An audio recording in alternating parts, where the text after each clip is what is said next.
Thank you, Chair. I was incredibly accurate, and I can read directly from the statement here, and I appreciate point of order, Chair. my member opposite's opportunity to cite from this. Because what CEJA had said, and again, all of us, I believe, should have been engaging with a number of stakeholders on this, but what CEJA said in its statement was that this needs to be the product of cross-party consensus. They want targeted amendments. It is difficult to offer targeted amendments and work across party lines when we are given a 2 business day window to do this. And again, is it more important to get it right, or is it more important just to get this through so the Liberal government can do what it loves to do, which is claim a win without actually doing the work, and in some cases going beyond to make problems worse?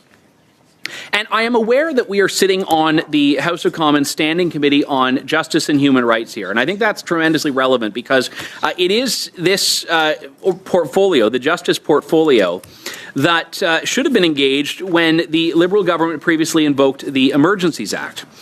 And why that's relevant to the motion we are debating right now is because the Emergencies Act was government taking a statute that was designed for a very good reason, and some would argue a necessary reason, to deal with eventualities and emergencies that might require extraordinary action. And they used this to deal with a protest. The Trudeau government, the Liberal government, used the Emergencies Act to deal with a protest of people that were saying unkind things about the Liberal government. And in doing so, they violated the law.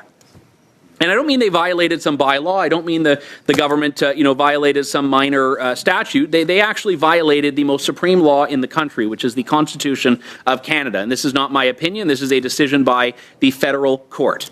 The federal court, which said not only did the Liberal government break the law in invoking the Emergencies Act, but they broke the law in the measures that they chose to use the Emergencies Act for, namely restricting mobility and freezing the bank accounts of political dissidents. So how can we trust the government? And by the way, the Liberals are fighting that in court. They are appealing that decision in court. So how can we trust a government that so brazenly violates the charter rights of Canadians to redefine hate, and in doing so lower the threshold of what people can say on the internet? To lower the threshold of what people can say online. And after the Minister of Justice testified before our committee and admitted that Bill C-9 will, in fact, affect online speech, will affect social media posts, I saw on social media there are a lot of people looking at, from the United Kingdom, examples of police literally knocking on people's doors because of their tweets. Because they posted something on social media. And these are not even people who were charged necessarily. Some were, which was quite shameful. But some of them were logged as, quote, non-crime hate incidents, a term that has emerged in the United Kingdom to deal with these cases where no one's even arguing there's a law broken, but they want to send a message. The state, the authorities want to send a message that you don't get to say things as a free citizen unless we tell you to. And it's interesting, and I mean, the Liberals want to claim to be a united front. I know that Stephen Guilbeault has quit the Liberal cabinet today. This is news that has just come out, which is quite interesting. And this is, again, another example where the Liberals have decided to ignore the Constitution of this country on energy policy. So if they're ignoring the Constitution on energy policy, in which the federal government has the latitude to approve pipelines, how on earth can we expect them to follow the Constitution when it comes to freedom of expression? Now, I suspect we might see Mr. Guilbeault in an orange jumpsuit scaling the Peace Tower any day now. So if members want to take a suspension to go and watch that, they may. But the reason that we are talking about the trustworthiness of the government here is because their desire to ram through Bill C-9 is itself a symptom of the issues that we've been raising and witnesses have been raising.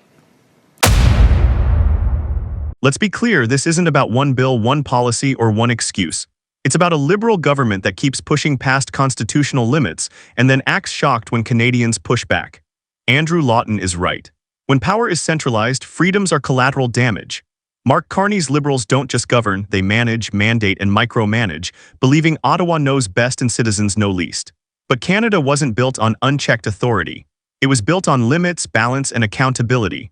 So here's the real question. If the Constitution only matters when it's convenient for Liberals, how long before Canadians are next to be overruled?